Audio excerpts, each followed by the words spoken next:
Bien, buenos días. Ahorita ya les estoy compartiendo lo que es mi escritorio. No sé si ya les aparece la presentación que se ha elaborado para el día de ahora. Todavía no, creo que está cargando. Bien.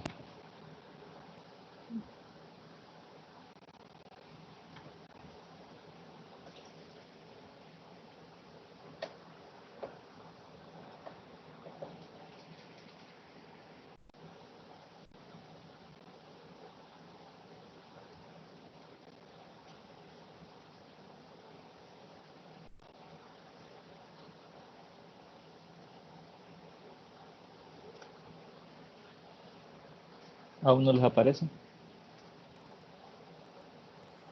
No, aún no. Bien, No, voy a todavía. cancelarla. Voy a cancelarla y voy a volvérselas a compartir para ver por qué es que no aparece.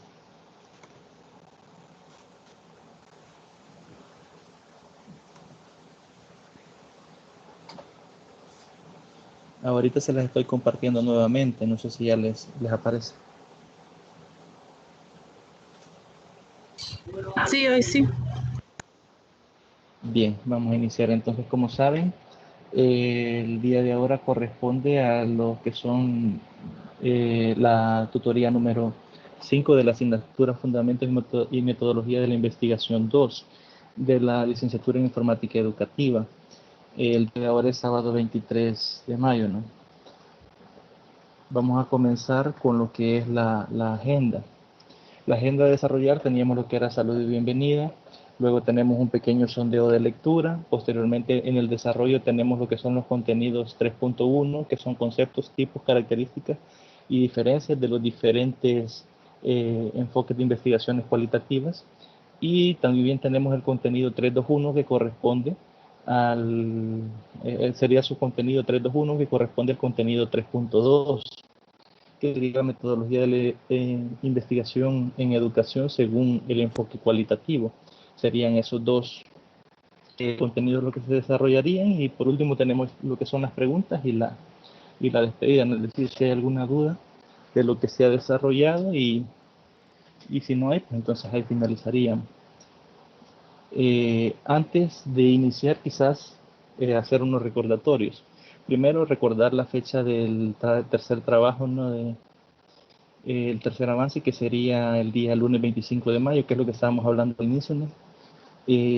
A más tardar a las 11:55. Aquí dice que esto será sin prórrogo, y esto se hace porque dar prórrogo causaría retrasos en las calificaciones y el desarrollo de otras actividades. Como les mencionaba, el ICABA los ha tomado a bien solicitarnos el hecho de que lo califiquemos de la forma más pronta posible para que ustedes puedan realizar, digamos, el informe final con base a las correcciones o sugerencias que se les haga en dicho informe, ¿no? O en calificación de sus respectivos trabajos. Entonces se estaría calificando en esos días, sería martes, miércoles, jueves, quizás a más tardar viernes. Yo les estaría mandando un correo con sus notas y las observaciones. Les pido por favor que no me envíen los PDF bloqueados. En la entrega del segundo trabajo hubo un grupo que me envió el PDF bloqueado y yo no pude realizarle observaciones. Eh, sí, se hubiese podido desbloquear, pero me hubiese costado descargar una aplicación y desbloquearlo, y implicaba bastante trabajo. Entonces, les solicito por favor que no los envíen bloqueados, porque a mí me facilita el hecho de poder anotarles o subrayarles algo que pudiesen cambiar, ¿no? Entonces, me dificultó en ese sentido la calificación de ese trabajo, y pues para bien de ustedes, que pueden ver las observaciones y la forma en que me lo facilitan a mí para yo poder hacer la sugerencia, pues les pediría eso. El segundo recordatorio son los horarios de atención, ¿no? Que serían los días martes y jueves de 8 a 9. Como ya les he mencionado en las tutorías anteriores, ustedes pueden preguntar cualquier otro día de la semana a cualquier hora. Por lo general, yo estoy pendiente del correo electrónico. Como lo ando sincronizado, siempre lo ando viendo, ¿no? A cada rato ando revisando a ver si alguien me ha escrito, o si me ha preguntado algo, ¿no? Entonces, ustedes pueden hacer cualquiera de sus consultas en cualquier horario, pero si es en plataforma, es decir, si van a consultar en plataforma, solo los martes y jueves de 8 a 9 son los días que yo estoy más pendiente en plataforma. En correo sí lo pueden hacer, como les menciono, cualquier otro día. El tercer recordatorio, bueno, sería más que todo información que esta presentación la tendrán disponibles en sus correos electrónicos posterior a la tutoría. Es decir, yo les he estado enviando al finalizar la tutoría siempre lo que es la presentación. Esto se hace porque así ustedes pueden revisar en su tiempo libre los contenidos. Si no quieren leerlos del material, los pueden leer directamente de la presentación, y es una herramienta quizás que tienen bastante acceso a hacerlo mediante el teléfono. Entonces, por esa razón es que se los envío y les queda a disposición de cada uno poder utilizarlo como gusten. Entonces, hasta ahí estaríamos con los recordatorios. No sé si tienen alguna pregunta acerca de esto.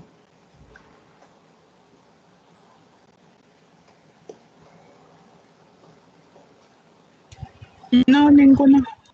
Bien, entonces vamos a continuar.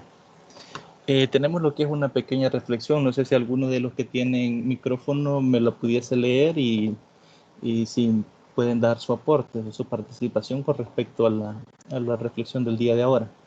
Bueno, la leeré yo entonces. Bien, gracias. Lo más importante es la persona que eres, sin importar la profesión que tengas. Lo que estudiaste o el cargo obtenido, lo importante es lo que hay en tu corazón. No descalifiques a ningún ser. Todos tienen algo que enseñarte y tú algo que aprender. Esto es muy bonito porque se trata más que todo de lo que uno debe de ser como persona, cómo debe realizarse, porque el hecho de que uno estudie y estudie no significa de que va a estudiar para empeorar, sino para mejorar. Uno no debe discriminar a nadie, porque la discriminación lo que hace es dañar y afectar a los demás, y uno siempre aprende de todas las personas. Cada día nosotros aprendemos algo, indiscutiblemente lo que sea, pero siempre se aprende cada día. Correcto, muchas gracias. De hecho, esa es la idea, ¿no? Que reflexionemos sobre nuestras propias actuaciones, no importa si somos profesionales o no. Muchas veces nos encontramos con personas que desmeritan los trabajos o lo que hacen otras personas, y no nos ponemos a pensar de cuán afortunados somos nosotros por haber tenido la posibilidad de estudiar. Muchas de esas personas no han tenido esa posibilidad y por eso no han podido desempeñarse, digamos, en otros trabajos. Quiero comentarles que yo tuve una experiencia bastante por este sentido, no porque yo haya visto de menos a la persona, sino porque me enseñó algo bastante valioso. Allá por el 2016 yo me encontraba trabajando en un colegio y ahí había un hombre que era ordenanza. Entonces, cierta vez, una pizarra en la que yo solía trabajar en el aula que orientaba, la tenían súper manchada. Y yo había intentado, o sea, sacarle la suciedad y no, pues no se había podido. Y sí se veía feo cuando uno escribía y borraba, quedaba bastante sucio. Entonces uno de los estudiantes tuvo la idea de lavarla. Y yo sabía, o sea, yo sí sabía que no se podía lavar con agua porque eso hacía que se cayera el acrílico y después no iba a agarrar el plumón. En eso el ordenanza vio la conversación que teníamos con el estudiante y él nos dijo, no, si eso es fácil, usted agarre un botecito de alcohol, papel higiénico, llene bien el papel y lo pasa. Y eso no quita el acrílico y sí quita la mancha. Entonces él lo hizo, agarró el alcohol, llegó y nos enseñó, y ciertamente, y si, o sea, lo que me sorprendió a mí es que tuviese el conocimiento de esto, siendo que él no es alguien que pasa directamente en un aula trabajando con estas herramientas. Entonces, quieras o no, él nos enseñó algo que no sabíamos y sin haber estudiado, sin tener relación directa con el proceso de aprendizaje. Entonces, es muy importante a veces tener en cuenta que las personas pueden tener conocimientos que han adquirido tal vez con la experiencia que nosotros no, y nos pueden ayudar. Entonces hay que tomar siempre lo positivo de todas las personas, y cada persona siempre tiene algo muy valioso que enseñarnos. Bien, eso sería en cuanto a la reflexión. Muchas gracias por su participación. Pasaríamos entonces a lo que son el sondeo de lecturas o de lectura. En este caso sería sobre los contenidos a tratar el día de ahora. Aquí yo he planteado dos preguntas. Esas dos preguntas las pueden encontrar leyendo el material, ¿no? Pero la idea es que de lo que usted recuerde de la lectura que ha realizado, de su aportación o su respuesta. La primera pregunta solo es que mencione dos estrategias metodológicas que se pueden utilizar en investigaciones cualitativas dentro de la educación.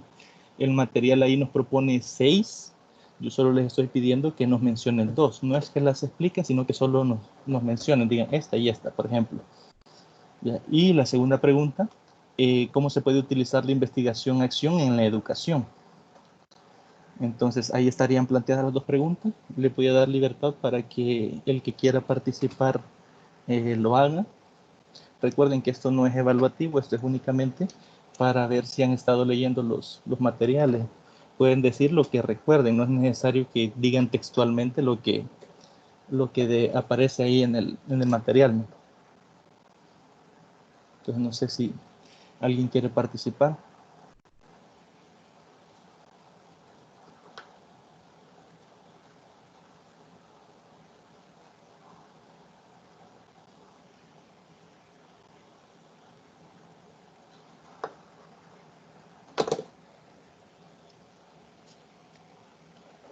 La primera pregunta es solo mencionar dos estrategias metodológicas cualitativas.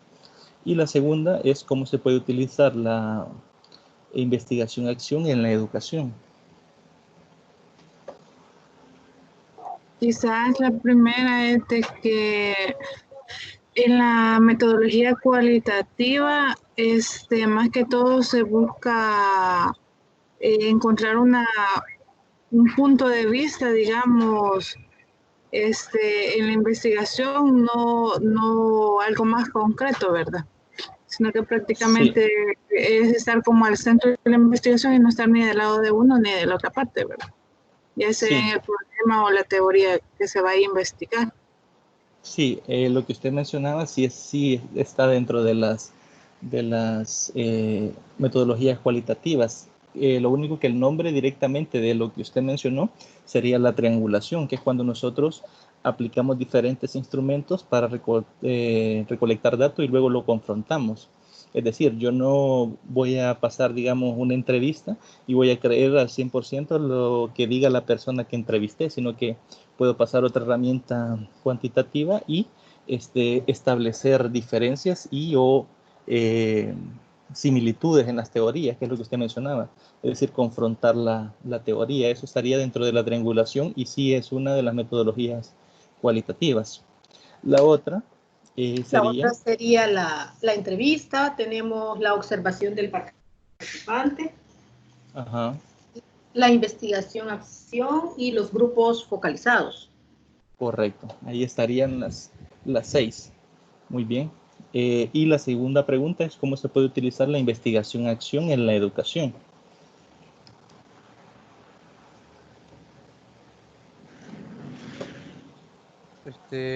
Yo considero que la investigación-acción es cuando, digamos, nosotros no sé si estoy mal, ¿verdad?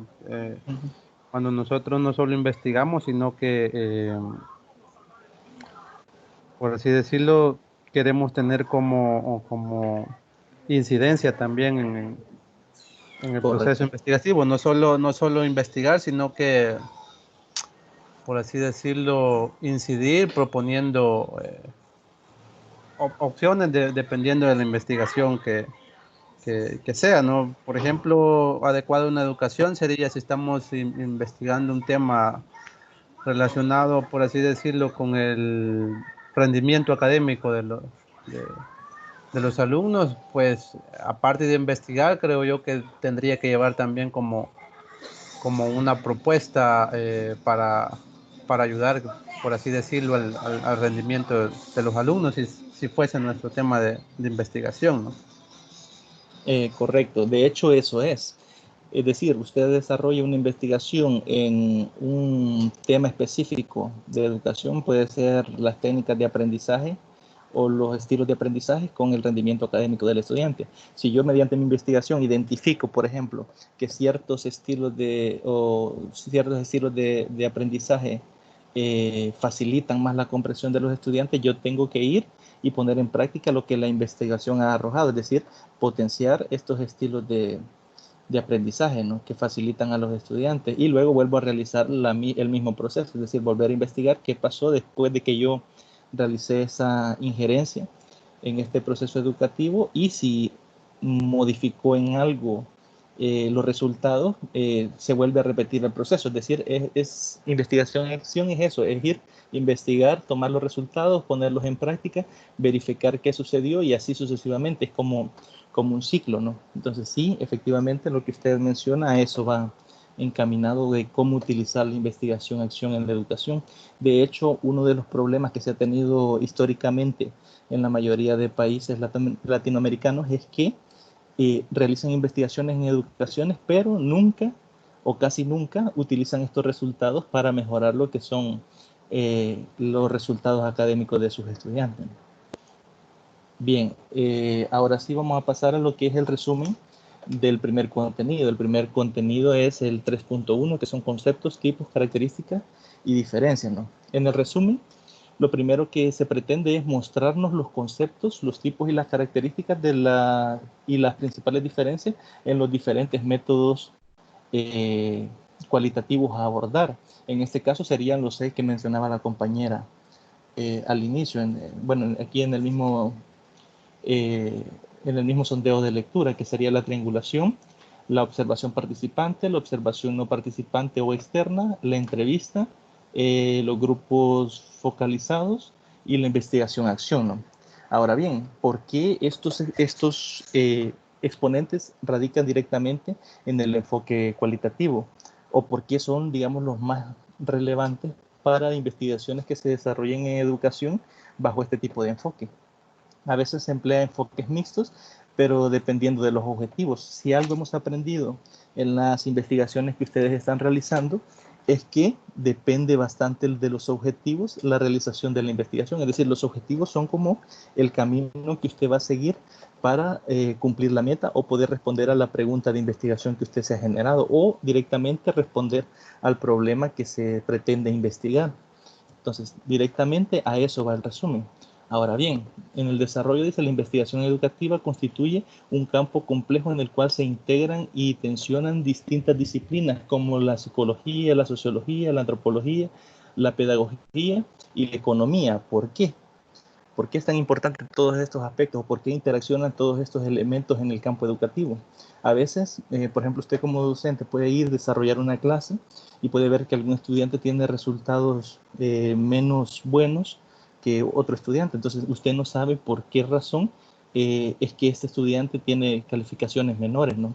Puede ser que tenga problemas económicos, puede tener, digamos, problemas familiares. Entonces, hay una serie de factores que vienen a interferir en el día a día de cada uno de nuestros estudiantes. Entonces, el desarrollo de esta disciplina toma un poco de otras disciplinas para poder explicar de mejor manera el comportamiento de algún fenómeno particular.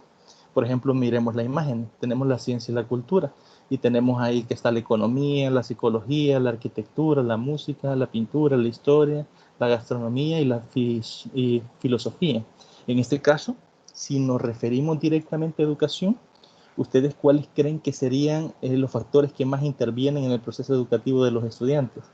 Si lo pensamos así, también sería si van bien alimentados a la escuela, si tienen, digamos, recursos para poder comprar utensilios que les puedan servir o recursos didácticos que les puedan servir en su aprendizaje. Por ejemplo, no todos los estudiantes pueden comprar una regla o pueden comprar un cuaderno nuevo o algún material, ¿no? Entonces, o algún compás o algún elemento. Entonces, quieras o no, todos estos elementos que están, digamos, rodeando al individuo interfieren de forma directa en cómo se desenvuelve este individuo. Entonces, por eso es importante considerar todas estas disciplinas en un fenómeno en particular. Por eso dice que los métodos cualitativos suelen resultar ser más apropiados para el campo educativo en general, según lo demuestran las prácticas mismas de la investigación.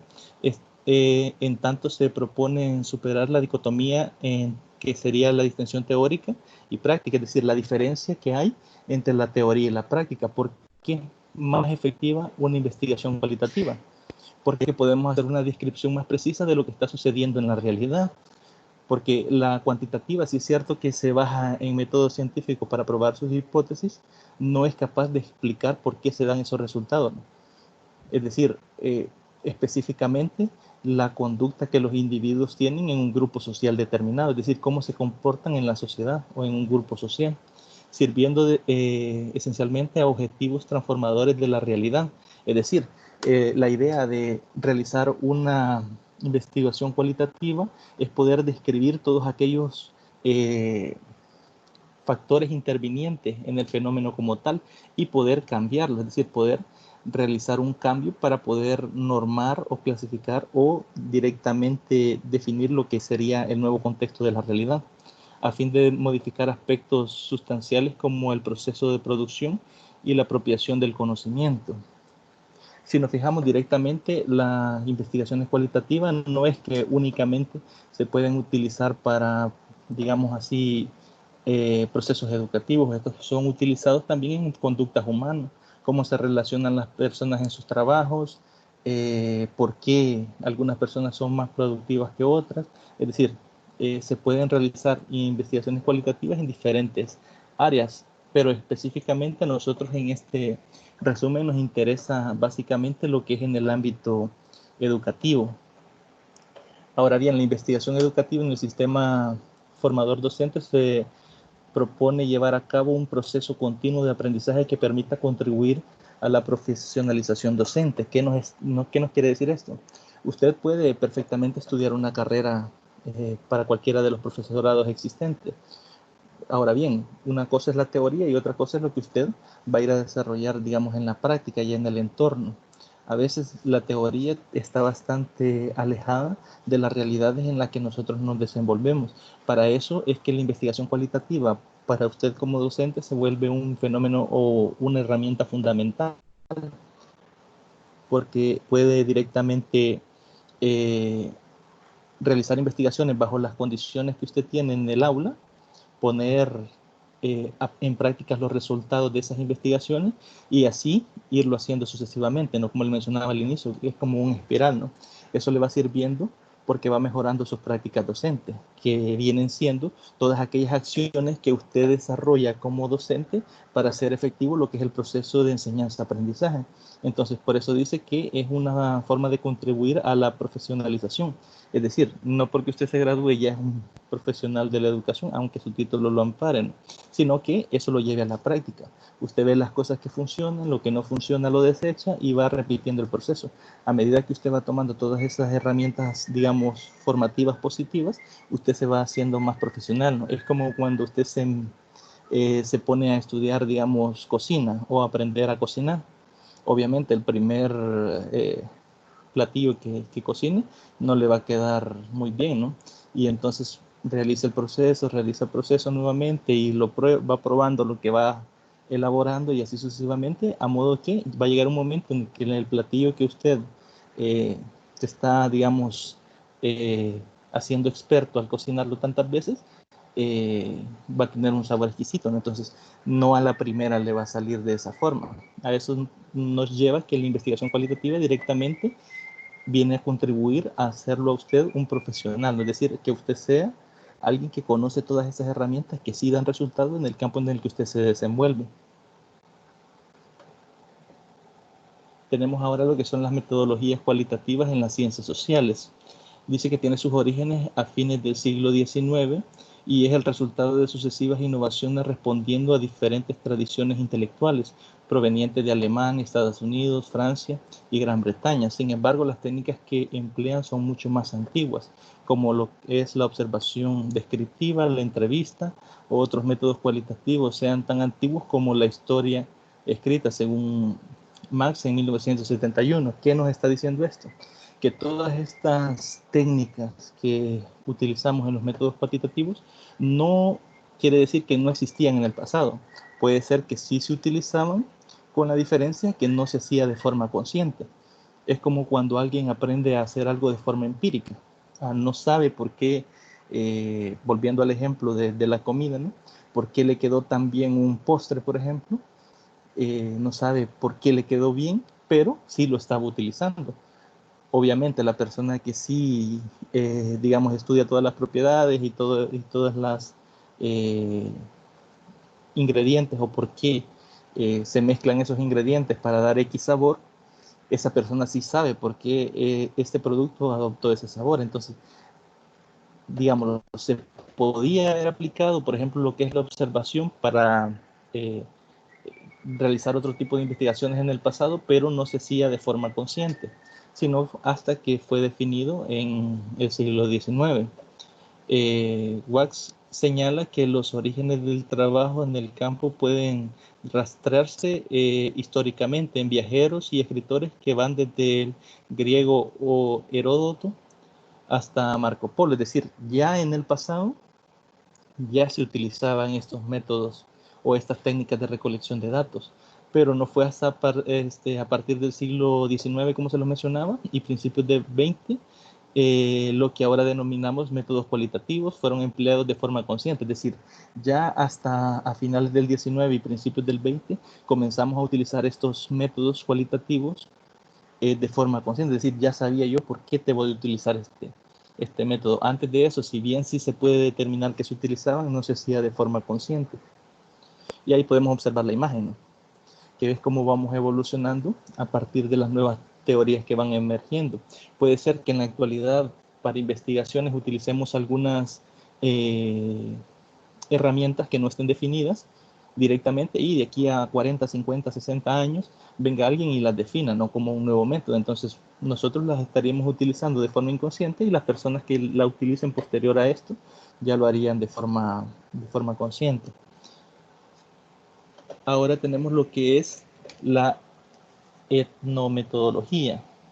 En este caso dice que es la que estudia los métodos o procedimientos con los que integrantes de la sociedad dan sentido a la vida cotidiana o actúan en ella. ¿Qué quiere decir esto? Que nos dicen el por qué actuamos de determinada manera. Es decir, tenemos un conjunto de actos y un conjunto de normas que rigen lo que es el comportamiento de cada uno de nosotros. Es decir, ¿por qué nos comportamos de esta manera? Desde la consideración de que el orden social está determinado por los continuos actos interpretativos de los sujetos implicados, es decir, lo que les mencionaba, ¿no? Hay un conjunto de normas y dependiendo de ese conjunto de normas nos condicionan lo que es el comportamiento dentro de la sociedad, que depende bastante del lugar en que nos encontremos, es decir, no nos comportamos de la misma forma en nuestra casa que en nuestro trabajo, por ejemplo. Entonces tampoco quiere decir ese hecho de que tenemos una multigama de comportamientos dependiendo de dónde nos encontremos, ¿no?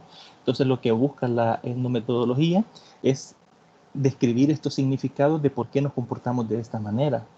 Por eso dice que un etnometodólogo estudia los métodos en el que las personas nos valemos de las reglas culturales y procedimientos de sentido común para hacer que la rutina cotidiana parezca como natural, explicable y la ambigüedad. Por ejemplo, yo les puedo preguntar por qué un individuo X trabaja.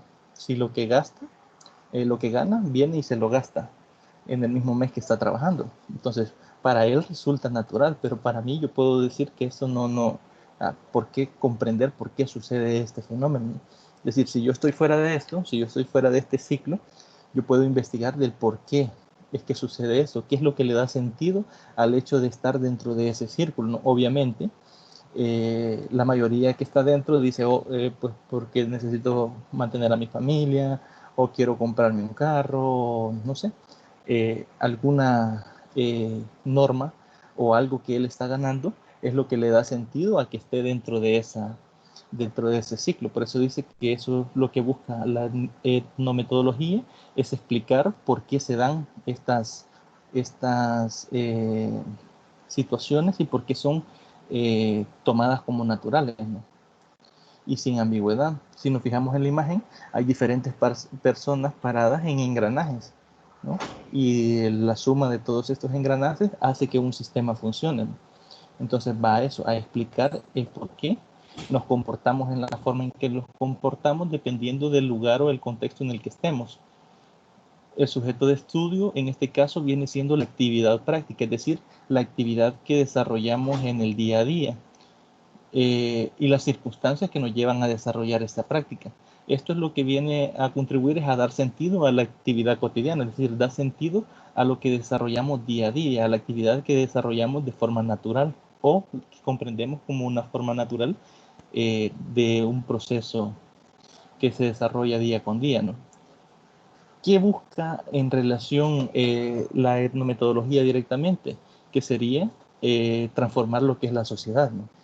¿Por qué? Porque si comprende cómo las personas actúan, yo puedo transformar el hecho de por qué nos comportamos de esa forma, ¿no? Bajo qué normas directamente estrictas lo hacemos, ¿no? Ahora bien, los significados son una realización práctica de los individuos en la sociedad, es decir, los resultados sería lo que las personas realizan en un entorno determinado, ¿no? Por eso dice relación práctica.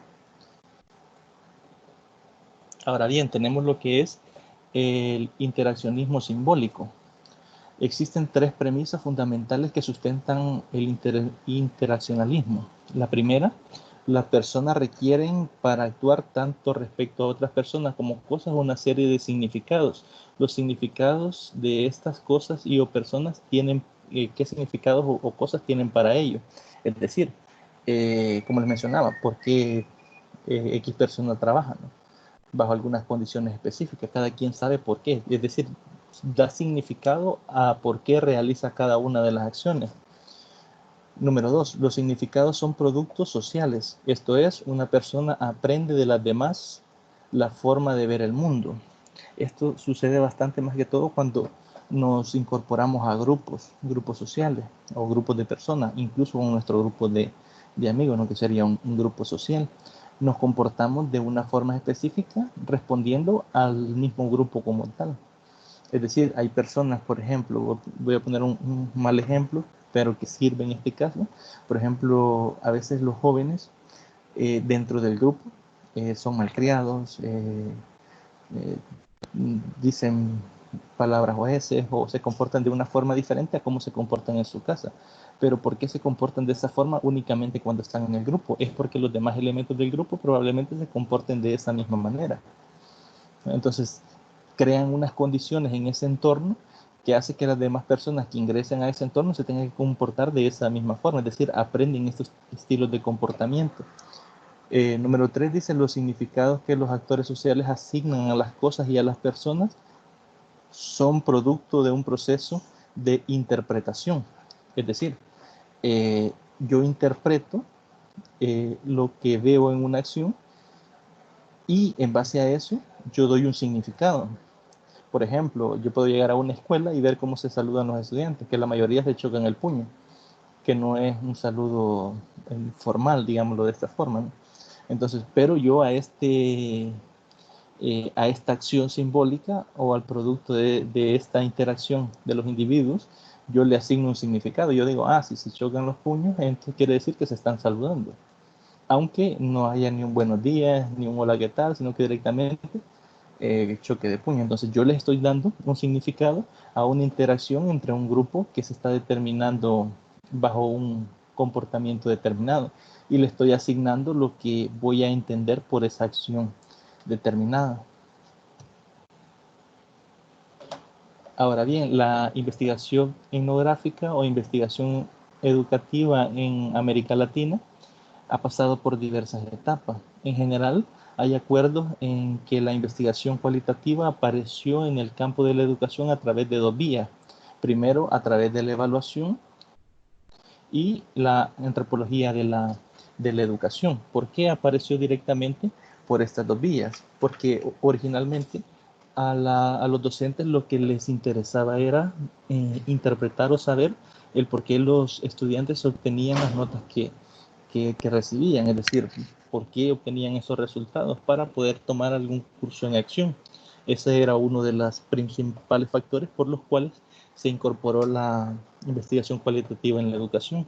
El otro nos dice que es la antropología de la educación, que va regido directamente a cómo es el que educa o el que está educando, es decir, cómo se comporta o cómo actúa el que educa,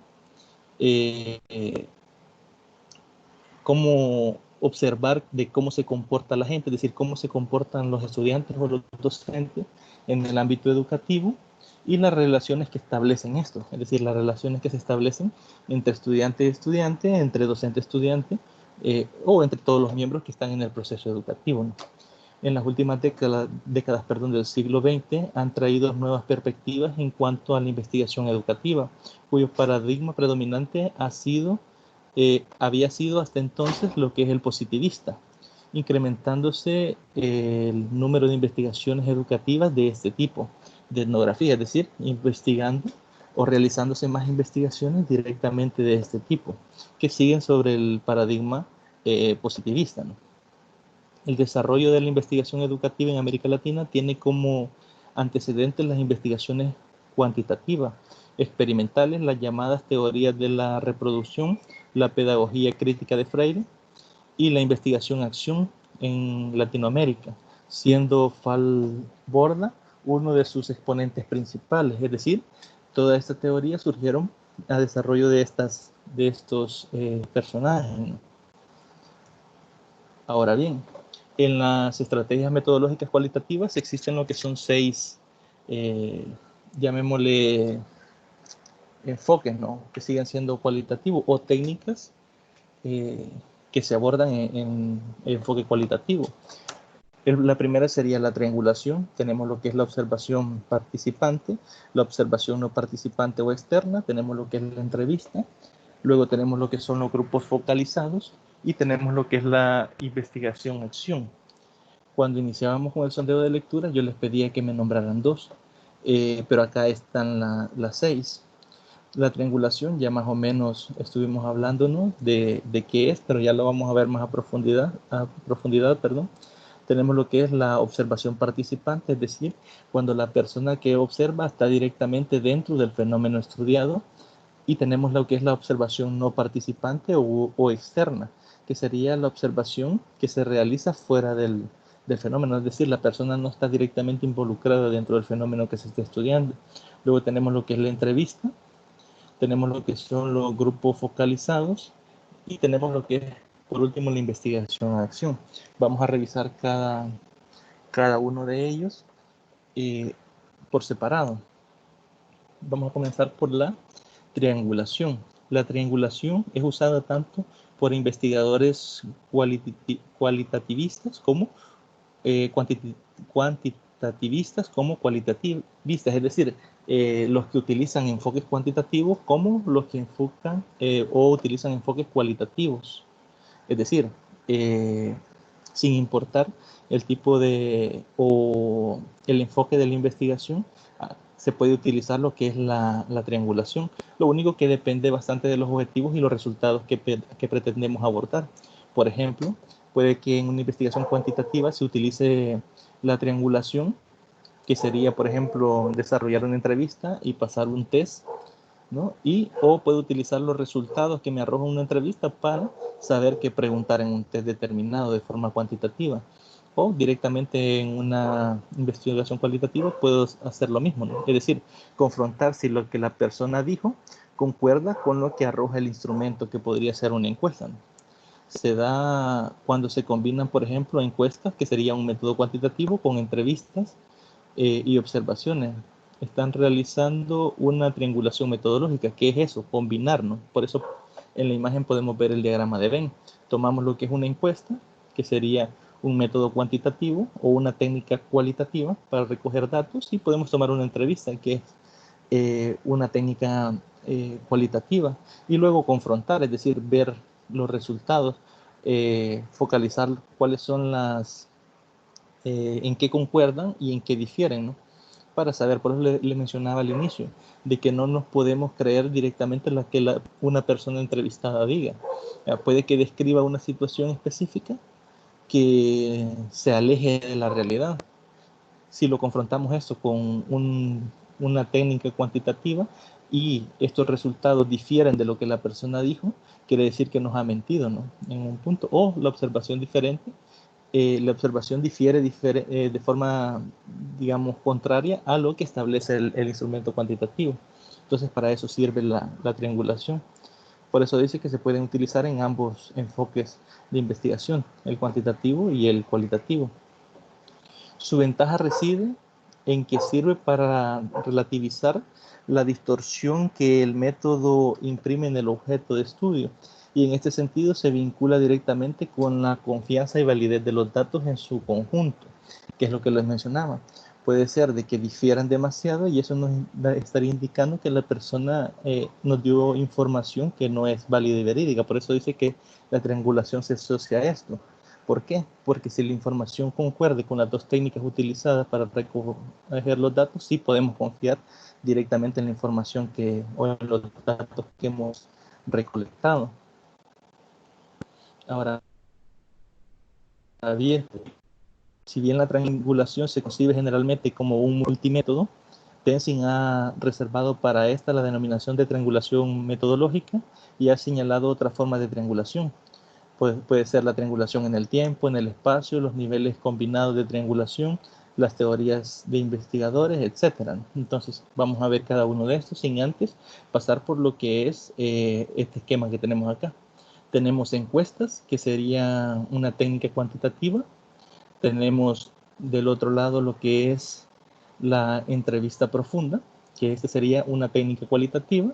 Y luego tenemos un grupo de discusión, que sería como confrontar lo que es resultados cuantitativos con resultados cualitativos. Y esto lo ponemos en uso del educativo del postcard, es decir, sacar la información que concuerda y observar la información que difiere y por qué, tratar de explicar por qué difieren.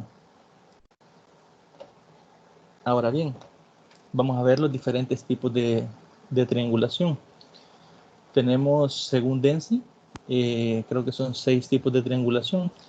Por ejemplo, la triangulación en el tiempo trata de tomar en consideración los factores de cambio y procesos mediante la utilización de diseños longitudinales y transversales. Es decir, que podemos recolectar, cuando hablamos de longitudinales, es decir que se hacen como en secuencia, en diferentes tiempos, ¿no?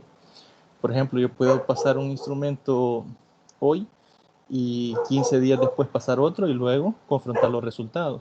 O transversales, que pudiese ser de forma simultánea, es decir, pasar ambos tests o ambas técnicas de recolección de datos de forma simultánea. El literal B dice triangulación en el espacio, trata de superar las restricciones de los estudios realizados en el mismo país o dentro de la misma cultura, haciendo uso de técnicas cruzadas. Es decir, que en este caso, cuando hablamos de triangulación de espacio, es eso, ¿no? Es donde se desarrolla la recolección de datos, ¿no? Podemos cruzar elementos, es decir, hacerlo en diferentes, pues, por poner un ejemplo, departamentos y ver qué sucede con los resultados bajo un mismo fenómeno, ¿no? Luego tenemos lo que son los niveles combinados de triangulación. Se vale de más de un nivel de análisis de los 3 niveles principales utilizados en las ciencias sociales.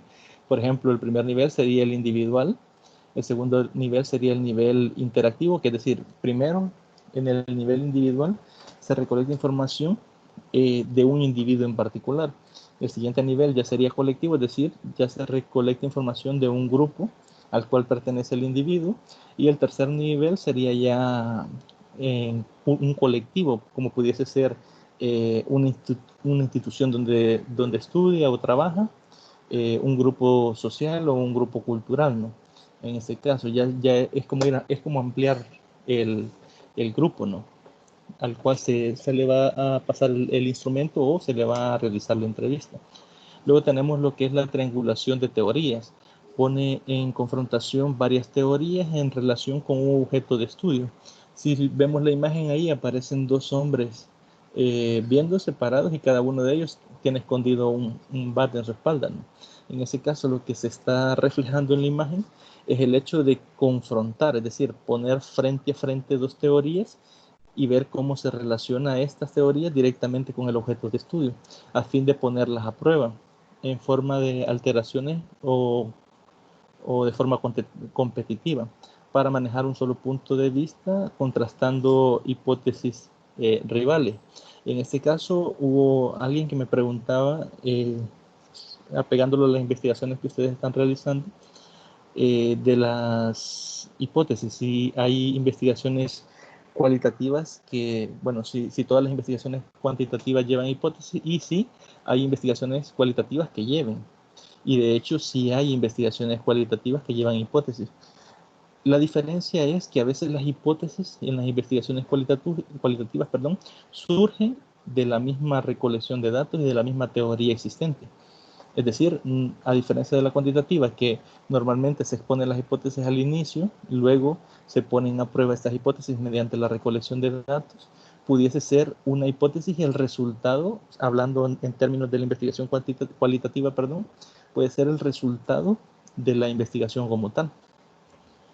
Entonces, esa es más o menos la diferencia. Casos en que es apropiado la triangulación en investigación educativa. Las técnicas de triangulación son apropiadas cuando, número 1, buscamos que nuestro estudio pueda servir para arrojar resultados que pongan de manifiesto ciertas regularidades.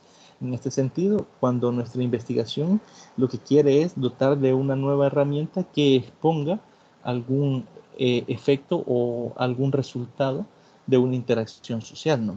Por eso dice cierta regularidad, es decir, que exponga o arroje resultados que expongan estos fenómenos que están sucediendo, ¿no?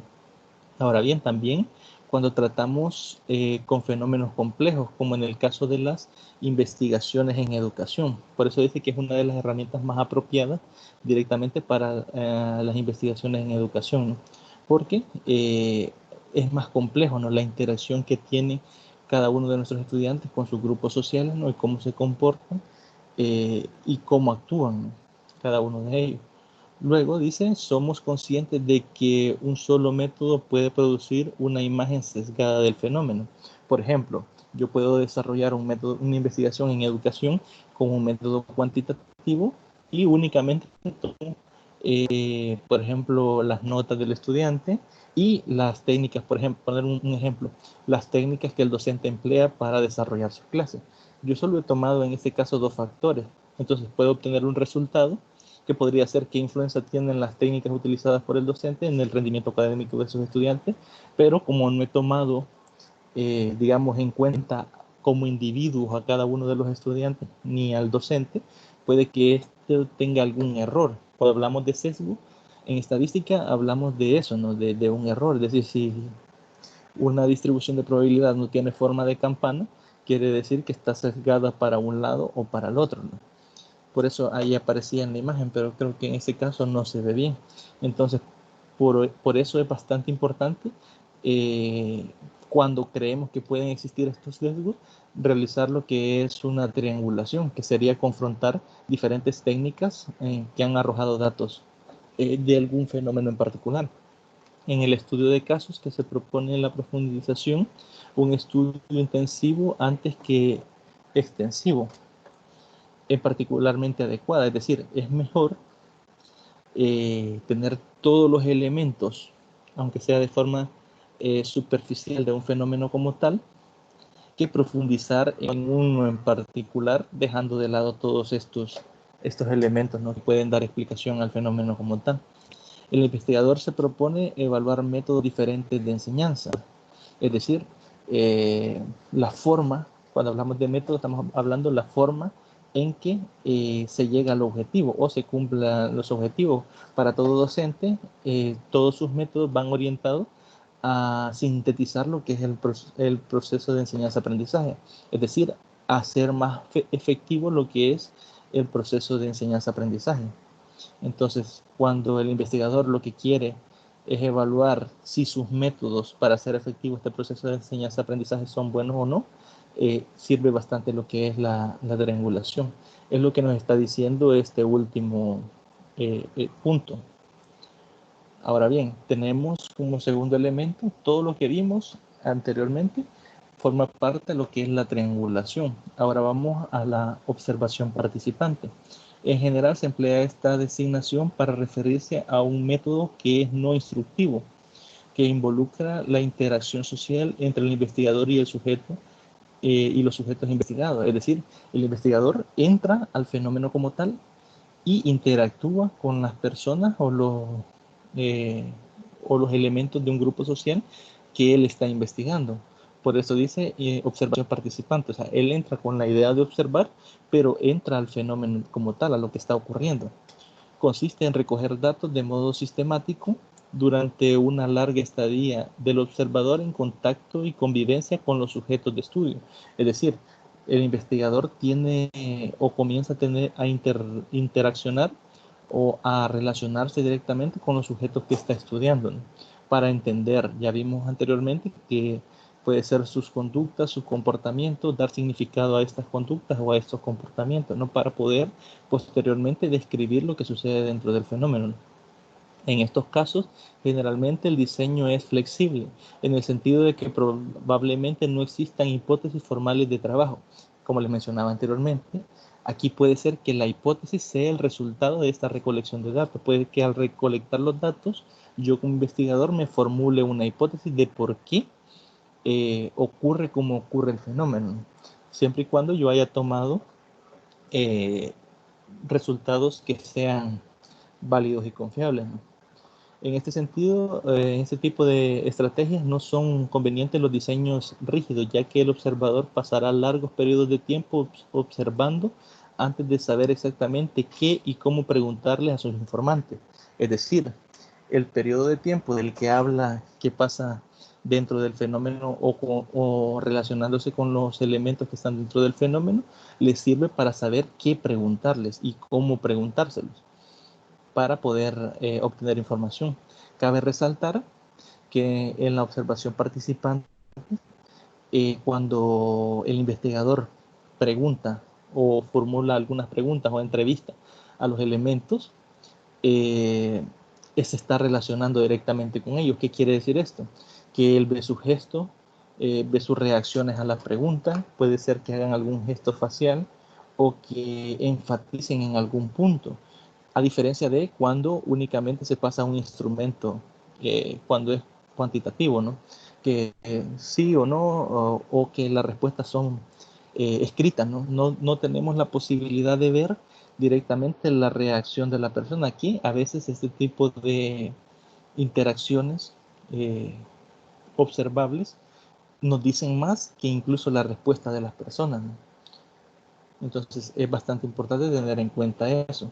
Según Taylor y Bonham, todo investigador suele tener en mente dos tipos de interrogantes generales cuando entra al campo, es decir, cuando entra a interaccionar con las personas. Primero, son las sustanciales, es decir, son aquellas relacionadas con el tipo de institución o casos específicos que se están estudiando, o sea, con las características particulares del escenario. Es decir, cuando hablamos de preguntas sustanciales, es preguntas directamente del entorno en el que se desarrollan. Pueden ser, en nuestro caso, podemos, dice, remitirnos al sistema escolar en alguno de sus niveles. Por ejemplo, cómo es la educación, digamos, en tercer ciclo, cómo se comportan los estudiantes, cómo es la institución, cómo está preparada, por ejemplo, si tiene recursos didácticos, si tiene centro de cómputo, si utilizan la tecnología para desarrollar sus clases. Es decir, ahí cuando estamos preguntando esta clase de cosas, por ejemplo, si tienen recursos didácticos o si tienen computadora o si utilizan esta computadora, nos estamos enfocando directamente en la institución, no tanto en cómo se comportan los individuos. Y luego tenemos las preguntas que serían bajo el punto teórico. En este caso, las interrogantes se vinculan con problemas y categorías propias de algunas teorías socioeducativas o pedagógicas en particular. Es decir, ya directamente cómo es la relación docente-estudiante. Por eso, si se fijan en la primera imagen, vemos lo que es un colegio, ¿no? Que está las paredes ahí, están los niños relacionando. Nos interesa más que todo preguntas sobre cómo es la institución como tal. En el segundo, cuando hablamos de teórico, ya es cómo se comporta o cómo se relaciona el docente con los estudiantes. Ya sería dentro del acto educativo, es decir, dentro del aula. Suele denominarse escenarios de manera general al conjunto de fenómenos con los cuales habremos de interactuar durante todo el tiempo que dure la observación participante, es decir, todos aquellos escenarios, o vamos a llamar escenarios a todos esos lugares donde interactuemos directamente con los participantes, ¿no?, de la investigación. En este caso, podemos clasificar estos escenarios en tres tipos, que serían los públicos, semipúblicos y privados. Los públicos estaríamos haciendo referencia a lo que son parques, edificios gubernamentales, aeropuertos, terminales de autobús, esquinas de las ciudades, salas de acceso público, escuelas, centros, no sé, de interacción pública, etcétera, ¿no? Y los semipúblicos, en este caso estaríamos hablando de restaurantes, el cine, por ejemplo, los centros comerciales. Ya es cuando, si bien todo el mundo tiene acceso, no son del todo públicos, ¿no? Es cuando necesitamos cumplir algunas condiciones para poder inferir ahí, ¿no? Y luego tenemos lo que son los espacios privados, que en este caso pudiese ser los lugares de trabajo de las personas, las casas de cada uno de nosotros, o las casas particulares de cada uno de los participantes dentro de la investigación, cuya tipicidad supone un modo de vida que aspiramos comprender. Es decir, la forma en que la persona se desenvuelve en el ámbito privado condiciona cómo se comporta la persona bajo este entorno, y nosotros queremos comprender cómo se comporta y por qué se comporta de esa forma. El tercer elemento que veíamos es la observación no participante. Si nos fijamos aquí, la persona, cuando hablamos de la observación participante, el investigador interactuaba directamente con lo que estaba observando. En este caso, el investigador que ingresa en el campo es similar a un extranjero, al que se lleva tiempo comprender los códigos, las interacciones, los significados que los sujetos de ese escenario emplean en sus relaciones cotidianas. Un ejemplo quizás un poco fuera de contexto, pero que funciona, es un comediante bastante famoso que se llama Franco Escamilla, si no recuerdo mal. Él en uno de sus shows habla que la gente aquí en El Salvador le preguntaba de qué significaba la palabra güey. Decían, es un animal capado. O sea, él dice que él fue a Argentina, en Argentina le preguntaron por qué en México utilizaban la palabra güey. Si la palabra güey como tal hace referencia a un animal capado o a un toro capado. Entonces, si se fijan, alguien que llegue externo al contexto en el que se desarrolla, se lo preguntaban porque no comprendían qué significado tenía esa palabra bajo el contexto en el que ellos la utilizaban, que ellos lo utilizaban para hablarle a sus amistades. Por ejemplo, hey güey, para güey, ven güey, lo utilizaban como para referirse a sus amigos, ¿no?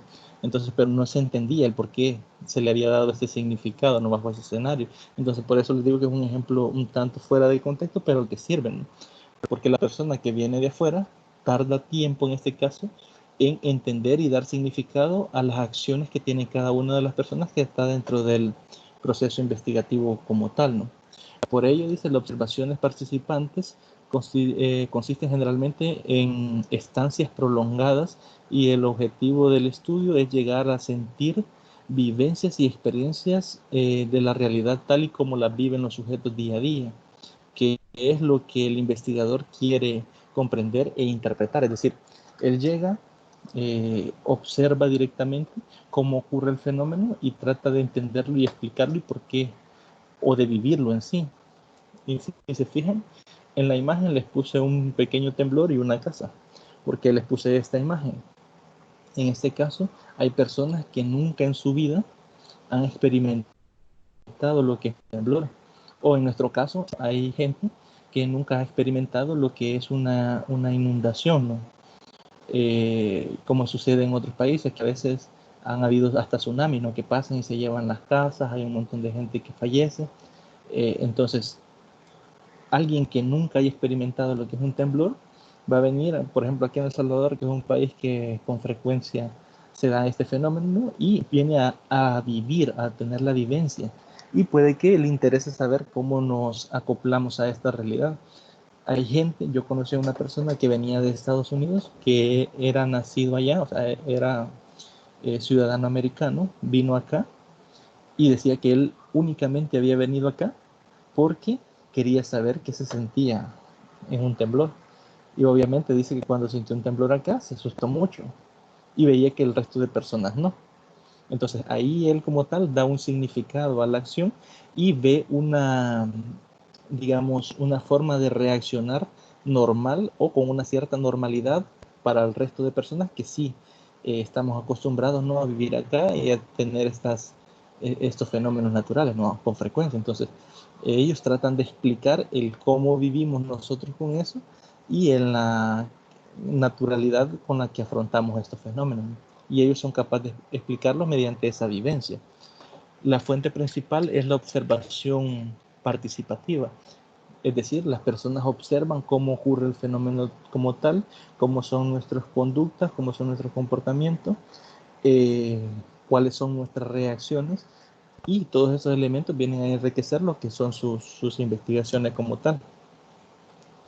Existe una técnica similar en muchos aspectos, que es la observación distante o observación externa, que es uno de los métodos etnográficos más empleados en las investigaciones educativas en nuestro medio, que es lo que les mencionaba, ¿no? Utiliza exactamente las mismas o los mismos elementos que pertenecen a la observación participante, solo que en este caso no intervienen. Lo dicho en relación con los aspectos relativos al trabajo de campo, las técnicas de negociación para el ingreso, las implicaciones personales, éticas y emocionales, las técnicas para obtener información confiable, la forma en que se realizan los registros, vale también en la relación con la observación a distancia. Es decir, los primeros elementos que les leí acá pertenecen a la observación participante, pero también sirven todos estos elementos para la observación a distancia o a la observación no participante, que es la que estamos en este caso revisando. Es más intrusiva. ¿Por qué es más intrusiva? Porque en este caso la persona se sabe que va directamente a observar, es decir, usted llega directamente a observar qué es lo que ocurre. Puede ser que genere incomodidad en las personas que están siendo observadas, a diferencia de la observación participante, que los individuos no saben que usted va directamente a observar. Usted llega, interactúa con ellos y no lo ven meramente como un observador, ¿no?, que toma notas. En el caso de la observación no participante o el observador no participante, sí, es más intrusiva por el hecho de que genera que todas las personas noten que el observador, o sea, está directamente solo para eso, para tomar notas y observar el comportamiento. Para ello se ubica en un lugar en el cual procura no producir mayores molestias para pasar inadvertido, conocedor de los límites de esta pretensión. ¿Qué quiere decir esto? Obviamente, como todos los que pertenecen al fenómeno como tal nos ven únicamente como alguien que llega a observar, tenemos que tratar de salir directamente de la situación sin influir directamente en el desarrollo como tal. Si nos vamos al ámbito educativo, podemos tomar de ejemplo cuando creo que la mayoría de ustedes han desarrollado práctica profesional. En práctica profesional los hacen ir de observadores y por lo general lo que uno hace es ir y tomar uno de los puestos del fondo, donde el resto de estudiantes no lo pasen observando a uno, es decir, viendo qué es lo que uno está haciendo, ¿no?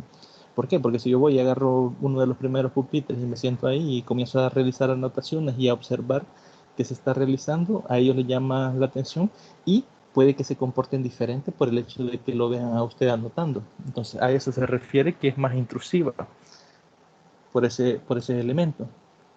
La presencia del observador no participante produce un impacto mayor que la observación participativa respecto de los comportamientos de las personas observadas, alterando el naturalismo del escenario y afectando la confiabilidad de la información obtenida, que es lo que les mencionaba.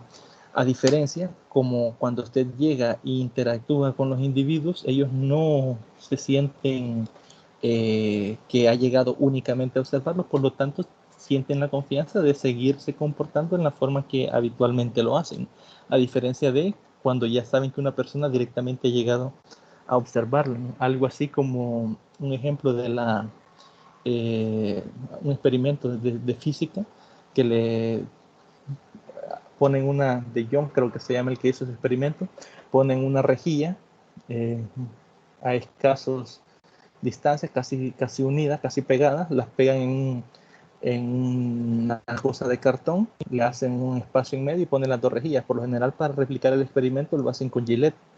Colocan la Gillette muy cerca y luego con un láser de esos apuntadores que normalmente compramos nosotros en la feria, que tienen un puntito rojo, apuntan directamente a la rejilla y se ve cómo se comporta el haz de luz en la pared reflejada atrás del cartón. Normalmente se forman líneas, pero cuando los investigadores colocan un observador para ver qué es lo que pasa directamente en la rejilla, se comporta de forma diferente, aparecen los puntitos de forma regada. Entonces, científicamente no se ha comprobado cómo es que el haz de luz como tal puede comportarse de formas diferentes si está siendo observado o si no está siendo observado. Entonces, a eso más o menos es lo que se anda aplicando en este método, ¿no? Es decir, puede que la persona se modifique la conducta o el comportamiento de los estudiantes a raíz de que sepan que alguien los está observando, ¿no? O no.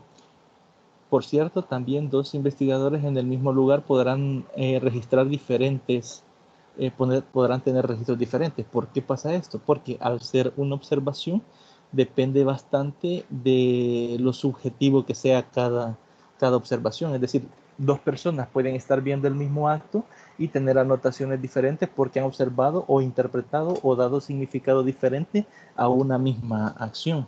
Entonces, es un punto bastante importante tener en cuenta, ¿no? Los instrumentos a través de los cuales obtenemos los datos producen una alteración mayor o menor en la información, hecho que el investigador intenta reproducir y controlar al máximo. Es decir, si 2 investigadores tienen apuntes diferentes sobre un mismo fenómeno, es que hay alguna observación que está sesgada, ¿no? Entonces lo que busca el investigador con la manipulación de estos instrumentos es que esto no ocurra, es decir, que las alteraciones producto de la intromisión del observador en el contexto como tal sean lo menor posible para que no tengan directamente influencia sobre los resultados que obtengamos al pasar estos instrumentos. Esto directamente, cuando lo confrontamos con las investigaciones cuantitativas o los métodos cuantitativos, no ocurre. ¿Por qué no ocurre? Porque si usted pasa una encuesta, teóricamente hablando, si la encuesta tiene validez, en la misma persona, la misma encuesta, en tiempos diferentes tendría que arrojar los mismos resultados. No es lo mismo que cuando usted va y observa un fenómeno y anota sus observaciones, ¿no? No sucede de la misma forma. Entonces lo que busca es que estos instrumentos no, no generen estas informaciones difusas, ¿no? Es decir, controlar al máximo la inferencia del investigador como tal en la observación, ¿no? Como cuarto punto tenemos lo que es la entrevista. Constituye un intercambio comunicativo que ofrece la posibilidad de profundizar sobre las dimensiones de la investigación.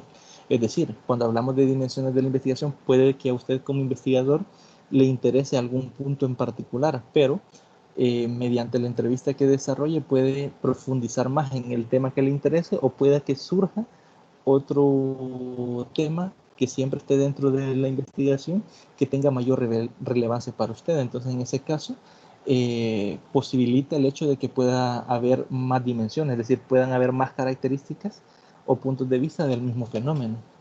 Toda entrevista produce la existencia de un sujeto de sujetos interactuando. Obviamente, cuando usted llega y desarrolla una entrevista con alguien, no le va a hacer preguntas cerradas, ¿no? Sino que lo va a dejar que exponga, ¿no?, las ideas de lo que él considera que está sucediendo, valga la redundancia, en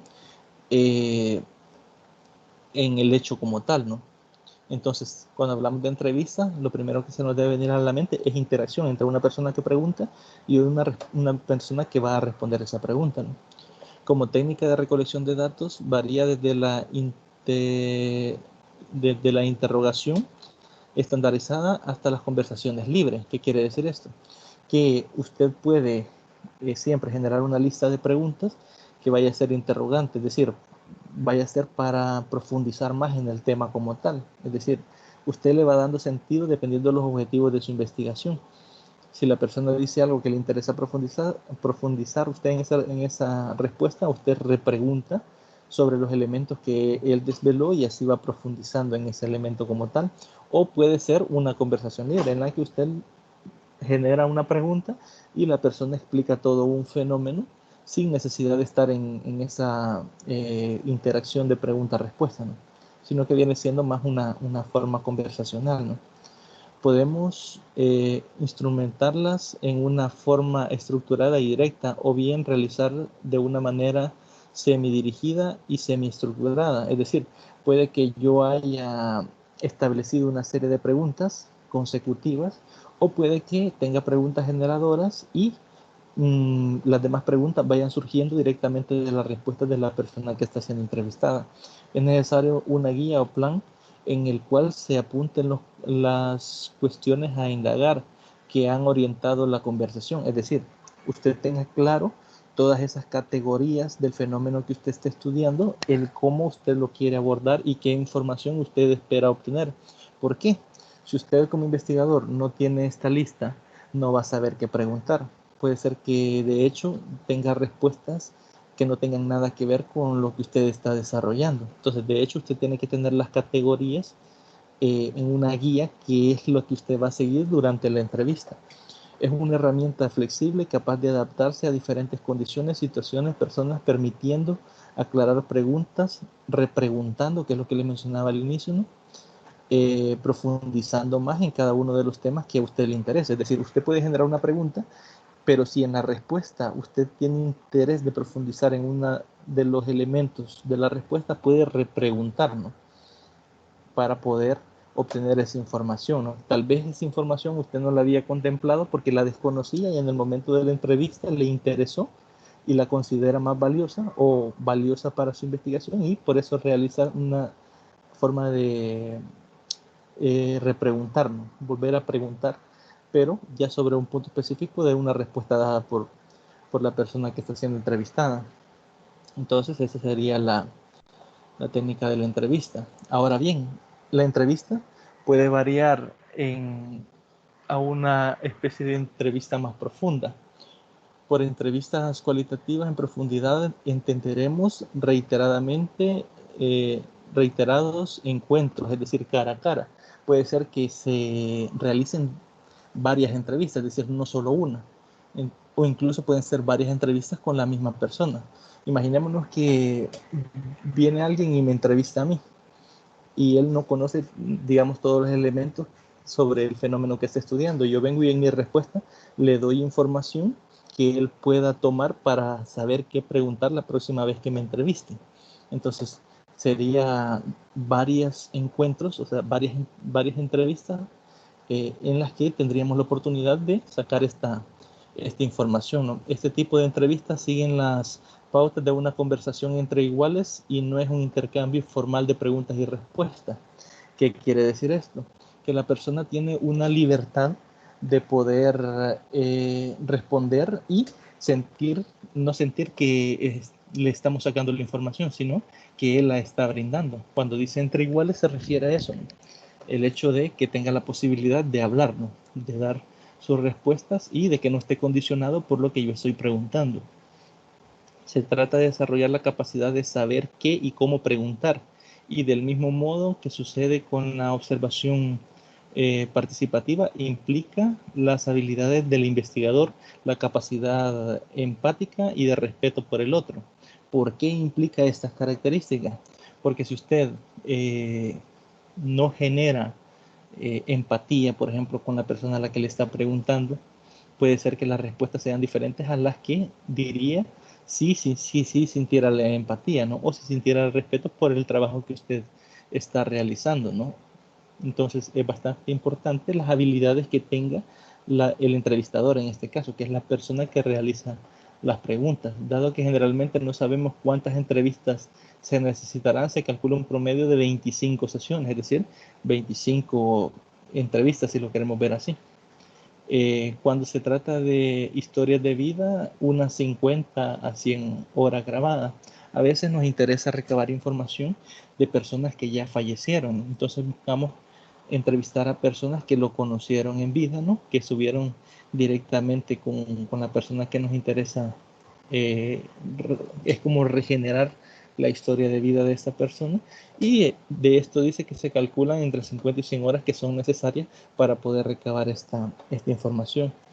La principal diferencia entre la entrevista en profundidad y la observación participativa reside en los escenarios y las situaciones en los cuales se desarrolla la investigación. Mientras la observación práctica se desarrolla en escenarios naturales, la entrevista en profundidad se realiza en situaciones preparadas para tal efecto. Es decir, si nos fijamos en la observación que veíamos anteriormente, los escenarios eran naturales, es decir, puede ser en la casa de la persona o donde trabaja, etcétera. Pero al realizar una entrevista a profundidad, nosotros tenemos la oportunidad de utilizar escenarios que tengan que ver directamente con el hecho estudiado. Entonces, esa es la principal diferencia que se establece entre estas dos técnicas de recolección de datos. De ahí nos dice que Taylor y Bogdan identifican 3 tipos de entrevista en profundidad. La historia de vida, que se realiza a una o a unas pocas personas. La entrevista a informantes claves se dirige a observar la información sobre el conocimiento y actividades que no pueden ser observadas o directamente observadas. Yo recuerdo cuando realizaba mi tesis en la universidad que utilizamos este tipo de entrevistas que son informantes clave. ¿Por qué? En nuestro caso era una investigación mixta, tenía una parte cuantitativa que eran las notas de los estudiantes y teníamos una parte cualitativa que era el cómo desarrollan sus clases los docentes.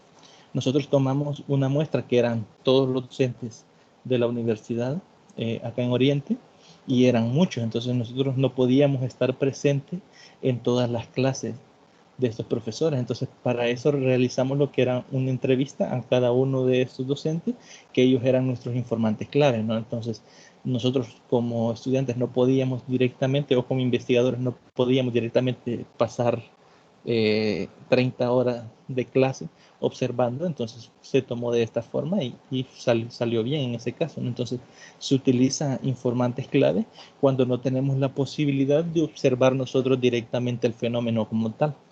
Entrevistas para proporcionar una perspectiva amplia acerca de ciertos temas, escenarios, fenómenos y actores sociales. Se aplica a una cantidad relativamente grande de informantes. Sería el otro tipo de entrevista, ¿no? A profundidad. Tenemos entonces esos tres elementos. Ahora bien, ¿en qué casos, en qué es más pertinente la utilización de una entrevista a profundidad? Número 1, cuando los objetivos de la investigación y las dimensiones del análisis están bastante definidos o claros, de manera que el diseño es menos flexible, es decir, ya no podemos realizar tantos cambios, ya tenemos, por así decirlo, una serie de categorías que son las que tenemos que profundizar para poder explicarnos. Otro elemento a tomar en consideración es cuando los escenarios o las personas no son accesibles, es decir, cuando no podemos llegar directamente al fenómeno como tal. Imaginémonos, por ejemplo, que deseamos estudiar el fenómeno de las maras, cómo funcionan estos grupos internamente. Yo no puedo llegar directamente a un grupo de estos y decirles que los voy a investigar, cómo se comportan, cómo se relacionan para poder explicar este fenómeno. Entonces, pero sí puedo ir a una prisión donde ya hay personas en rehabilitación y preguntarles cómo fue ese proceso, cómo fue estar dentro de ese fenómeno, qué características tienen y así, ¿no? Entonces, se puede utilizar esto cuando las personas o el fenómeno desarrollándose, que se está desarrollando, no es accesible, ¿no? La otra es cuando existen limitaciones de tiempo. Esto puede suceder más que todo cuando ya no tenemos acceso a las personas. Es decir, como les mencionaba, la historia de vida de algún personaje en particular, entonces ya no podemos directamente acudir a la persona como tal, sino que a las personas que lo conocieran. Entonces ya tenemos esa limitación, que en el tiempo que nos encontremos ya no tenemos acceso directo a la persona como tal, ¿no? Cuando la muestra se compone de varios escenarios, puede ser instituciones, por ejemplo, el trabajo o las personas. Cuando se requiere comprender e interpretar la experiencia humana subjetiva, como es el caso de las historias de vida, sería el otro elemento, ¿no? Entonces, pasamos a lo que es las desventajas de utilizar una entrevista a profundidad. La mayor parte de los datos que aporta la entrevista en profundidad consiste en enunciados verbales o discursos. Es decir, los datos tenemos nosotros que sacarlos directamente de lo que una persona entrevistada dijo, ¿no? Es decir, puede que lo haya dicho en algún contexto y si nosotros sacamos alguna parte en particular, puede que lo saquemos de contexto, ¿no? Y no sea eso lo que la persona estaba diciendo en realidad. Entonces es una de las desventajas a tomar en cuenta, ¿no? Nos podemos encontrar con falsificaciones y engaños del mismo modo en que las conversaciones cotidianas, es decir, puede que nos digan cosas que no sean ciertas, ¿no? Entonces tampoco, volviendo a lo que decíamos al inicio, no se puede asumir todo lo que dice el entrevistado como verdadero, ¿no? Siempre requiere de ese juego, ¿no? De saber si lo que se dice en realidad tiene relación con el fenómeno y es verídico como tal, ¿no? Tampoco estamos en conocimiento del contexto de la vida cotidiana del entrevistado, que es importante en cuanto nos permita comprender mejor el sentido de su discurso, es decir, por qué actúa como actúa. Si nos fijamos, ahí les he puesto acá una pequeña imagen. Está el niño agrediendo a su oso de peluche, está la madre agrediendo al niño y está el padre agrediendo a la madre, ¿no? Entonces, si nos fijamos, aquí podemos explicar por qué el niño se comporta en la forma en que se está comportando, pero para eso fue necesario ver el contexto, ¿no? Entonces, a eso se refiere. Es decir, a veces si no conocemos el contexto, no podemos explicar el por qué se comporta la persona como se comporta, ¿no? Finalmente existen temas delicados, puede ser temas tabú, que las personas que entrevistamos no quieren revelar o no quieren, de las cuales no quieren hablar. Es por eso que a veces es necesario decirles que esas son, que van a permanecer en el anonimato para que se sientan con la confianza de relatarnos estos temas que pudiesen ser tabús. Por ejemplo, uno de esos temas puede ser lo que es el acoso en las instituciones públicas, ¿no? Entonces puede que hayan jóvenes que hayan sufrido acoso por parte de sus maestros y no quieran revelar esa información, ¿no? Entonces, al saber que son anónimas las declaraciones o la información que nos brinden y que es confidencial, es decir, que no va a salir quién lo dijo ni por qué lo dijo a la luz, entonces se sienten más abiertos a poder expresar lo sucedido, ¿no? Entonces, por eso es una de las desventajas, porque puede que las personas se sientan oprimidas por el hecho de pensar de que se les va a decir que ellos dijeron, ¿no? En este caso. Entonces, son de las principales desventajas, ¿no? Estas tres que están acá.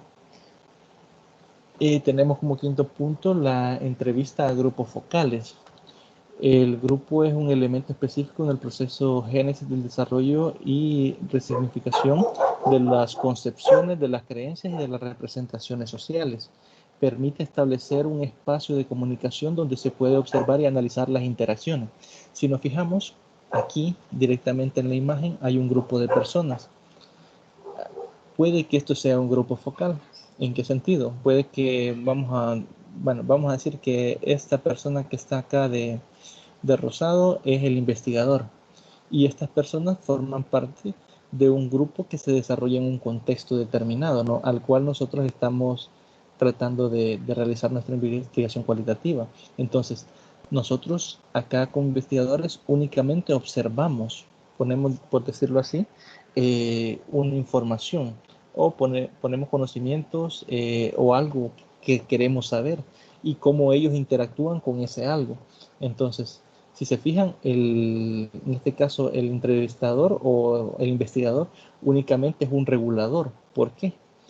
Porque lo que le interesa es ver cómo actúan las otras personas, cuáles son sus gestos, cuáles son sus posiciones de acuerdo a un tema en particular, cuáles son sus emociones en este espacio, ¿no? Entonces no le interesa intervenir directamente o repreguntar, sino que le interesa entender cómo es que interactúan las personas. El grupo focal es una herramienta básicamente exploratoria y se constituye como una puesta en escena donde se construyen las condiciones para el discurso grupal y las observaciones y la observan las interacciones o las influencias que cada sujeto ejerce sobre el otro. Es decir, nos interesa ver cómo interactúan los sujetos bajo este planteamiento, ¿no? que se ha desarrollado. En ese sentido, el investigador se vuelve meramente un moderador. ¿Por qué un moderador? Imaginémonos de que nos interesa, por ejemplo, el embarazo en adolescentes. Y ese es el tema en discusión. Pero a raíz de la conversación que se va dando en el grupo, se van saliendo del tema. Puede que terminen hablando de el maltrato de los padres a los hijos, o que se salgan, ¿no?, en uno de esos tantos temas que a veces sucede en los grupos, ¿no?, que comenzamos hablando de una cosa y terminamos hablando de otra que es totalmente opuesta, ¿no? Entonces, a veces en este caso, cuando hablamos de grupos focales, el investigador debe servir como un moderador para que las personas participantes no se salgan tanto del tema, ¿no? Es decir, para que permanezcan dentro de los objetivos del investigador. Constituye una vía interesante para explorar una problemática en particular, focal sobre la que requerimos conocer y comparar diferencias, posicionamientos de los actores. Es decir, aquí comparamos cómo diferentes personas que están dentro de un mismo problema tienen posturas totalmente diferentes o cuando coinciden. Entonces es bastante importante para establecer a veces juicios de valor. El investigador es el moderador, que es lo que le mencionaba, ¿no?, que es el que determina o el que hace que los participantes se mantengan siempre dentro del tema que nos interesa, ¿no? A veces se emplea más de un grupo realizando un muestreo en función de los objetivos del estudio, es decir, podemos utilizar diferentes grupos focales. Sí, tenemos diferentes categorías y nos interesa establecer todas estas diferencias y estas actitudes que toman los diferentes grupos, ¿no? Entonces sí pudiésemos utilizar diferentes grupos focales bajo una misma investigación. Suele ser una técnica muy usada en las investigaciones de mercado, en la que el moderador trabaja con grupos, uno de ellos ha probado un determinado producto, el que está en estudio, y el otro no. Es decir, a uno sí se le dio que consumiera un producto y al otro no, y vemos qué influencia tiene uno sobre el otro, ¿no?, cómo se comporta uno con respecto al otro.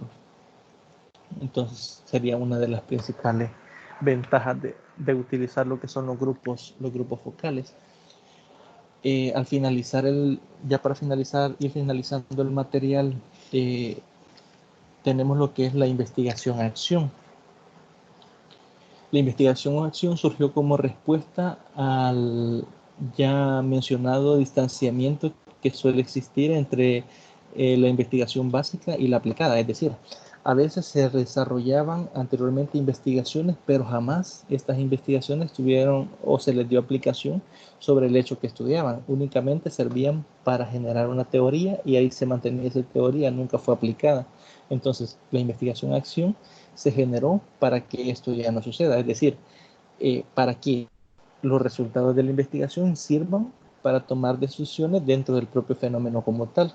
Los resultados de estudios realizados por los investigadores académicos no pudieron, la mayoría de veces no utilizaron los profesores estos resultados producto de las investigaciones. Es decir, si lo vemos en el ámbito educativo, la mayoría de investigaciones que se desarrollaban en el pasado nunca tuvieron aplicación directa en los procesos de enseñanza-aprendizaje, ¿no? Jamás se les dio, o casi nunca se les dio, el valor como una herramienta para solventar el problema que se había estudiado, ¿no?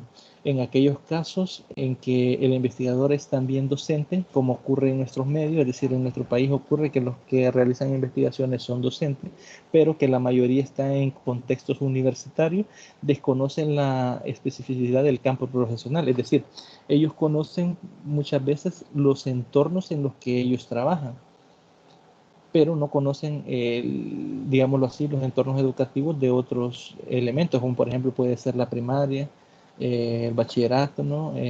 Primer y segundo ciclo, ¿no? Entonces, o la educación inicial, ¿no?, que sería la educación parvularia.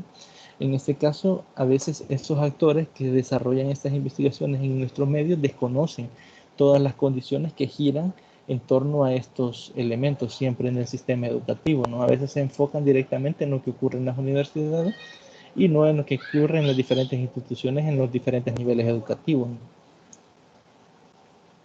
Ahora bien, hacia fines de la década de los 40 en Estados Unidos, Furlewi denominó investigación-acción al tipo de trabajo investigativo que responde a dos características fundamentales.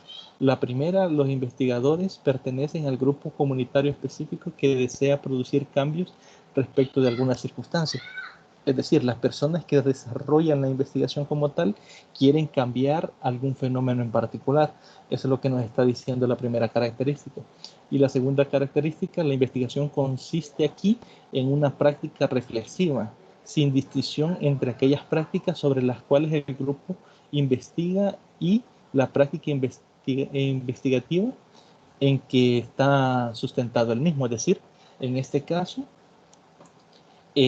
no, o sea, es reflexiva desde el punto de vista en que yo investigo, obtengo un resultado, pongo en práctica este resultado y luego vuelvo a ver si tuvo alguna inferencia en lo que es el fenómeno como tal, ¿no? Si no la tuvo, vuelvo a desarrollar el proceso y ahí yo hago una reflexión, ¿no? De por qué no funcionó, qué elementos sí funcionaron y cuáles no. Entonces, hace referencia a esto la segunda característica.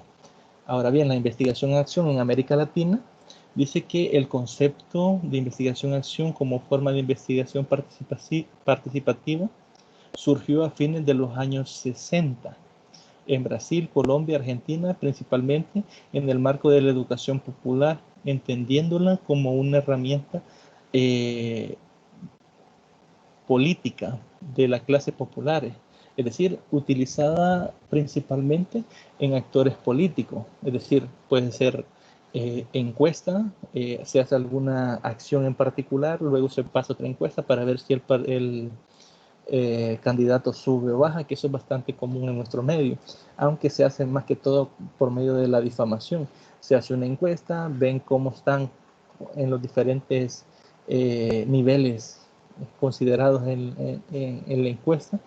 X participante se le acostumbra se inventan, mejor dicho, algunas acciones del individuo como tal, se vuelve a pasar la encuesta y se ve si bajó la popularidad de la persona. Entonces surgió en estos países, en esos años, únicamente como una herramienta política. Si bien se aplica a diversos ámbitos, no solo en el ámbito educativo, en cuanto a la educación, se enmarca en la modalidad no formal, con poco o ningún éxito en la educación formal. Es decir, actualmente no hay investigación-acción en la educación. ¿Por qué? No se están haciendo investigaciones en educación ni tomando estos resultados para cambiar algún elemento que no esté o no consideremos que esté bien dentro del proceso educativo. En este enfoque, lo fuertemente novedoso es la incorporación de los nuevos actores sociales como constructores del conocimiento contextualizado social e históricamente. Es decir, las personas que están dentro del fenómeno se consideran constructores. ¿Por qué? Porque estas personas tienen experiencias, tienen conocimientos sobre el fenómeno como tal, aunque no tengan la capacidad de generar algún conocimiento como tal para hacer para dar una respuesta a un fenómeno como tal, pero sí son importantes porque tienen la información, que es lo más valioso, ¿no? Se requiere integrarlos al proceso de concientización y producción del saber para transformar las condiciones de las prácticas sociales. Es decir, si ya vimos que tienen el conocimiento, hay que integrarlos al proceso de producción de este saber para tomar decisiones en lo que son nuestras prácticas sociales, ¿no? En nuestro día a día. Esta perspectiva estuvo ligada en especial a la alfabetización de los adultos de los sectores rurales, intentando integrarlos en la cultura popular con el conocimiento científico. Luego tenemos lo que es la caracterización general de la investigación-acción en la educación. Según Carr, la investigación-acción es un proceso activo destinado fundamentalmente a las mejoras prácticas, que es lo que veníamos mencionando, ¿no? Es decir, buscamos dar respuesta a un fenómeno que está ocurriendo. necesitamos en ese sentido mejorar o dar solución, ¿no? Mediante investigación, resultados, puesta en práctica de estos resultados y nuevamente otra investigación. Entonces buscamos ir puliéndolo, por decirlo así, un fenómeno, o ir dando solución poco a poco a un fenómeno estudiado. Es autorreflexiva, ya que compromete a los participantes con sus conocimientos prácticos, profundizando su comprensión de los problemas específicos con los trabajos día a día en un proceso de autoinvestigación que implica la profesionalidad del docente, que es lo que mencionábamos cuando estábamos con lo del sondeo de lectura. A medida usted, como docente, realiza una investigación con su entorno, con sus estudiantes, en su contexto específico, puede ir resolviendo problemas que se han generado ahí mismo, y puede ser que esos problemas tengan décadas de estar sucediendo ahí, pero como alguien no ha llegado y ha buscado dar solución, se ha venido replicando. Entonces a veces ocurre esto. Por eso dice que contribuye a la profesionalización del docente. ¿Por qué? Le sirve a usted de herramienta de ir conociendo cómo atacar diferentes problemas en un contexto determinado. Se distingue de la investigación aplicada porque su objetivo central no es reproducir conocimientos científicos básicos, sino focalizadamente el mejoramiento de las prácticas. Es decir, lo que busca directamente es mejorar el cómo se actúa con respecto a un fenómeno en particular, para que esta forma de actuar dé respuesta a un problema ya existente. Según Cohen y Mannion, que caracterizan a la investigación-acción como una investigación a pequeña escala en el funcionamiento del mundo real y un examen próximo de los actores de tal investigación. Es decir, cuando hablamos de pequeña escala es porque investigamos, tenemos resultados y ponemos en práctica los resultados. Es decir, eso lo hacemos prácticamente de forma consecutiva. Ahora bien, vemos qué efectos tuvo la puesta en práctica de estos fenómenos o de estas acciones en la vida cotidiana o en el fenómeno que estamos estudiando en esta selección, ¿no? O en esta interacción. Por eso, si se fijan en la imagen, aparece lo que es una espiral, porque prácticamente es ir y repetir el mismo proceso hasta que consideremos que se ha solventado el problema en estudio. En este sentido, la situación participativa, colaborativa, y es autoevaluadora, es decir, es autoevaluadora porque luego de poner en práctica los resultados de la investigación vemos qué tanto funcionaron, ¿no? Y a esta acción es la que conocemos como autoevaluar. Con esto estaríamos finalizando lo que es el material del contenido 1.3.1, del 3.1, perdón. Que son los conceptos, tipos, características y diferencias. Veo que ya son las 11:48, nos faltó todavía el primer contenido del otro material. Voy a detener acá la grabación y vamos a dejar 10 minutos para las dudas que pudiesen haber surgido o cualquier pregunta que ustedes puedan tener. El resto de la presentación lo vamos a programar en una tutoría de repaso. Ya sea el día martes o el día jueves.